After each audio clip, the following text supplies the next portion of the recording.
দেখেন, এক নদীর ধারে আম গাছে এক বানর থাকতো। আর সেই নদীতে থাকতো কুমির।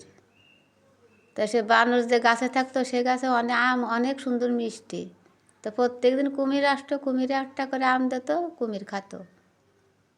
হঠাৎ করে একদিন কুমির চিন্তা করতেছে কি যে আম তো প্রতিদিন আমি খাই, আজকের আমটা আমার বউয়ের জন্য নিয়ে যাব।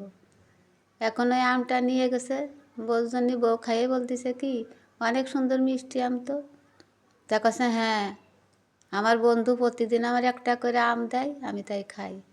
তা কাছে কি যে আমটা তো অনেক মিষ্টি, তা আমি তোমার বন্ধুর ওই বানরের কথা বলতেছে, কলিজাটা খাবো, কলিজাটা না কি মিষ্টি। তখন কুমির বানরের কাছে গেছে, যাই বলতেছে, কুমির ভাই, বানর ভাই, আমার বউ তোমাকে দাওয়াত করেছে, তো কই কথা আর বলি নেই যে কলিজা খাবে।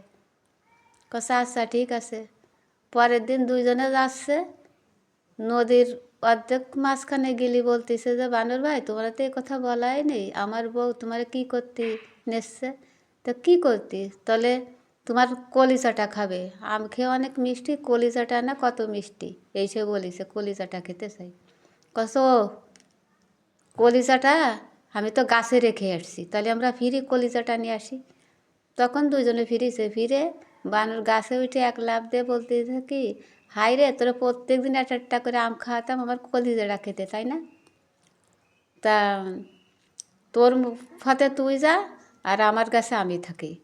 তা মানুষ এই রকমের, তার খাবে তার পরবে দেখবেন, আবার তার কলিজাটাই খাওয়ার জন্য তার বাসায় নিয়ে যাবে।